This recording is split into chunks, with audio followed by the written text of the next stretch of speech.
I knew my ex for almost 10 years. We go back all the way to high school and have been friends. After we graduated, I said it and asked her out, and we became a couple. We dated for almost 6 years before she came to me and told me she was pregnant. I won't lie, I loved her at the time, and this was actually quite exciting to me, so I proposed. She, however, seemed super worried. I sat down and talked with her about it. I told her that even if she did decide to terminate the pregnancy, I would be by her side and still wanted to marry her. She was super awkward about it, but decided to keep the child and accepted my proposal. These past 7 months have been a roller coaster. She moved in with me and we began getting ready for our daughter's birth, and we were planning on getting married after she is born. That was until a few weeks ago. An old acquaintance from high school reached out to me. I was never good friends with him, but he said that he felt guilty about letting an innocent man suffer for his and my ex's mistakes. This guy claimed that he was the father of my ex's child and that my ex had been lying to me. It turns out that my ex and him got reacquainted about a year ago and started having sex. Around the time my ex got pregnant, they began having unprotected sex. He is not lying about this. He sent me photos of them together and showed me texts between the two of them. I was able to get my ex's phone and confirmed they were real. Along with this, he sent me a string of Facebook messages of my ex admitting to lying to me because I make more money than the real father, and she would rather I care for it. Suffice to say, I was pissed. I confronted her, she cried, I cried, it was a mess. In the end, I broke it off then and there and evicted her from my apartment. She's in the process of moving out now, but I have not said a single word to her. I have pretty much told her that I want her out of my life. I also demanded a DNA test the minute the child is born. If it is mine, I'll help her support it. If not, then I am never seeing her again. I've been cold to her. Her and her parents has tried multiple times to work it out with me, but I've refused any contact with them. At one point she got all of her friends together to try to talk to me, and I kicked them out of the apartment with threats of calling the police. Anytime she's tried to reconcile, I've shut it down. My friends are saying I'm in wrong here.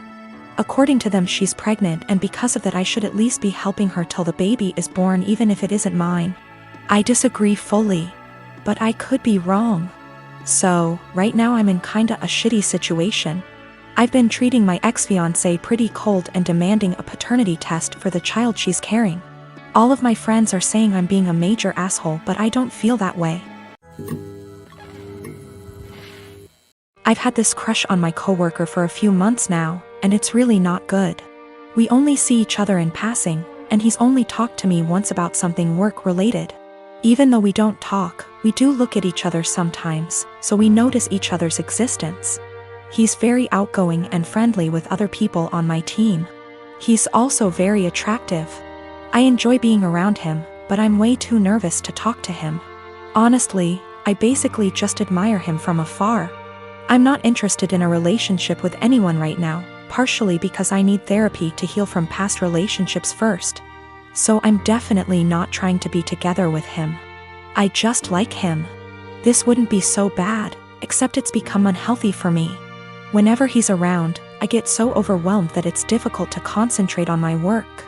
Sometimes I have to walk away and take deep breaths to calm down. I just get so nervous and preoccupied with my thoughts. I realize this sounds ridiculous, it is. I also can't stop thinking about him. It seems like I spend the entire day looking forward to seeing him, then once he's gone I feel empty and sad. I recognize this is really unhealthy and potentially creepy. I work with some good friends and I genuinely enjoy their company. I also like my job a lot, so it's not that work is boring without him. I'm actually a very talkative and happy person with everyone else. I really want to get over these feelings because they're useless and only hurting me. To be honest, this isn't the first coworker I've felt this way about. At my last job, I also had a crush on my manager, and it was on the same unhealthy level. So I feel like becoming fixated on people is a reoccurring problem, and I really would like to know how I can change this pattern. I've been out of the closet since I was 17, in 2007.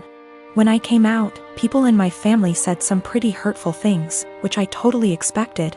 Being from a Southern Baptist family God, it hurts to admit this, but my older brother at the time seemed very receptive, surprisingly. He told me that if my dad ever gave me any trouble, to call him and he'd talk to him. That was really the last time we talked about it. Flash forward 13 years, I'm 30, and I'm getting married to my fiancé Scott next year in April, if COVID so graciously allows. I started putting a package together of fun things from my brother and I's childhood, all with the intention of asking him to be my best man. However, he called me 2 weeks ago, claiming he's wanted to talk to me about this for a long time. He went into the long tangent about how being gay is wrong and isn't what God wants.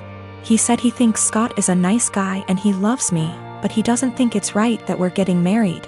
It was quite a shock, as Scott and I have stayed with him multiple times when we visit my hometown. To top it off, and what hurts perhaps the most, he said my 3-year-old niece, whom we adore, won't be coming to the wedding because he didn't want to have to explain to her what was going on here. Notice he only said that she wasn't coming to the wedding. I think he fully expected to still be invited after this. His wife, whom he started dating when I was 12, feels the same apparently. My whole dad's side of the family feels the same way they do, but I've already written them off mostly in my mind.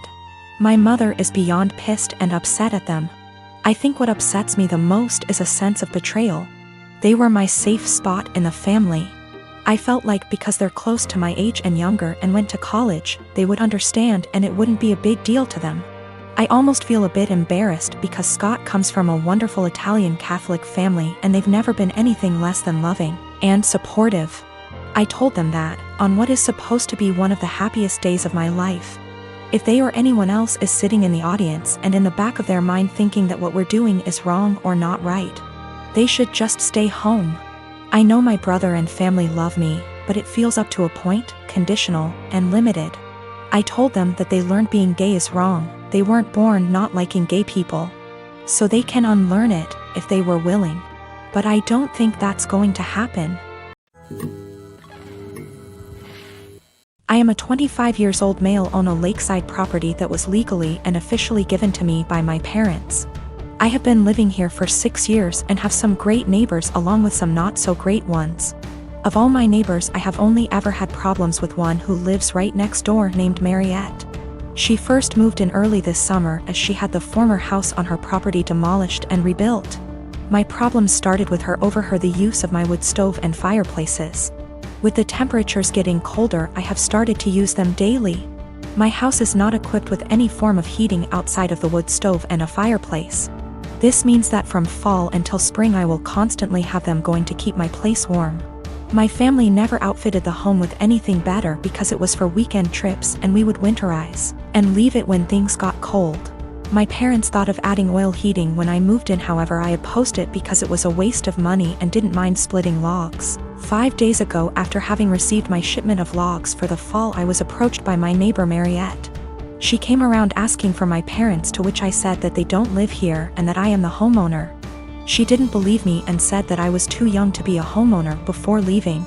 Later that day I heard a knock at my door and thought it was my girlfriend, so I gave my usual greeting of, "Hey, sweet cheeks," while opening the door.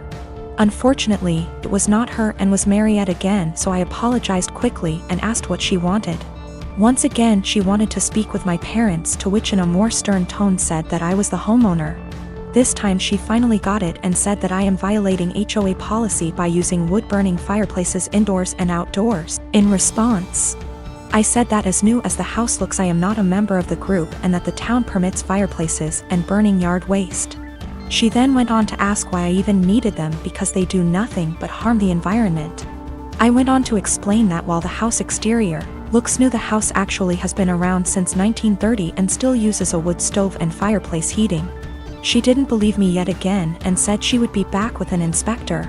Yesterday once again she came with another person who introduced themselves as an HOA inspector. They tried to talk about my fireplaces, but I shut them down immediately and said that I am not a member of their group. The guy then tried to lie by saying that the HOA is in control of all the properties in the area. I immediately called him out on the lie and said that he is either lazy or a moron for not knowing that I am not with them. We went back and forth one more time before I told them I will not listen to them and to stuff it and leave.